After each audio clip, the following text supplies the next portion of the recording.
We look into a mouse's den and see pups scurrying in chaos, victims of a disturbing cannibal free-for-all from their own mother.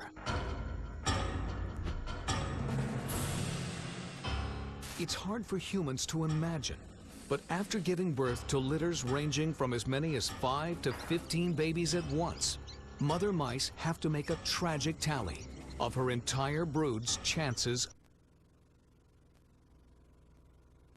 And then we'll reduce the brood down to what she feels she can actually maintain. And always, deadly danger lurks. This cat discovers the mouse's den and comes back day after day looking forward to its next meal.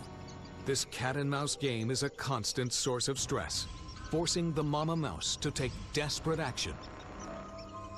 Infanticide. Rather than surrender herself and her babies to the cat, she consumes them herself. It's painful to view. But there's a method to her cannibal madness. The mother has devoted resources into producing the offspring. She's eaten meat and prey in order to take in calories, produce eggs, breed, produce these offspring. If there's problems, then she's likely to eat the young in order to capture those calories back. After this frantic act, the mother leaves behind her own litter's deadly remains. Now full of calories, she's ready to create another den, starting over, away from a killer cat and hopefully any more cannibal family planning. Coming up on Weird, True, and Freaky, the feasts get even more frightening. If they weren't eating each other, the rainforest floors would run amok with countless frogs.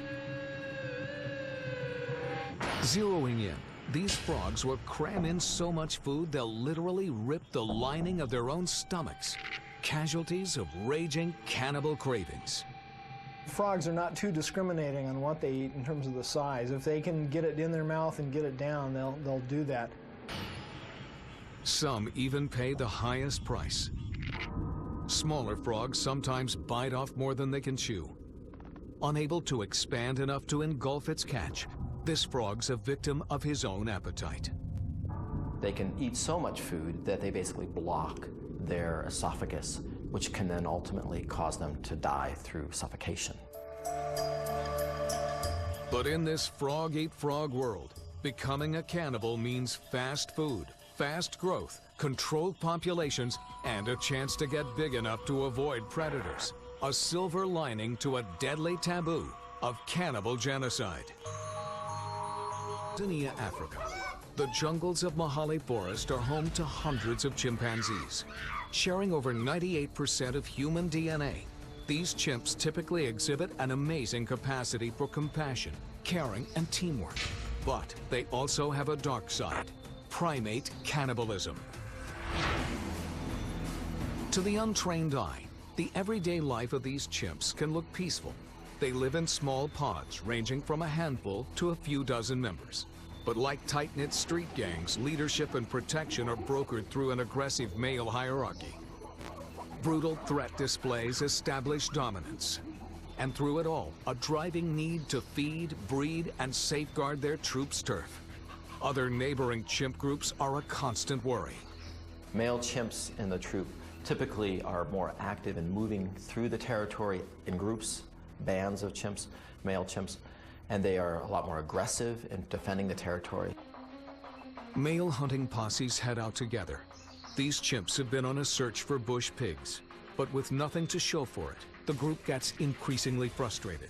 Here, on the border of his territory, a male hunter spots an unknown mother and infant, unprotected. Bloodlust kicks in and the carnage begins. A male threatens the mother and charges at full speed. The mother and infant try to escape, but other males join the attack, taunting, agitating, and grabbing. The chimp takes a bite to the skull, killing the infant instantly. He celebrates by sharing the grisly kill. It may seem like the ultimate act of cruelty, but like humans, chimpanzee motives are often complex. This vicious act may not be driven by bloodlust, but by protecting bloodlines.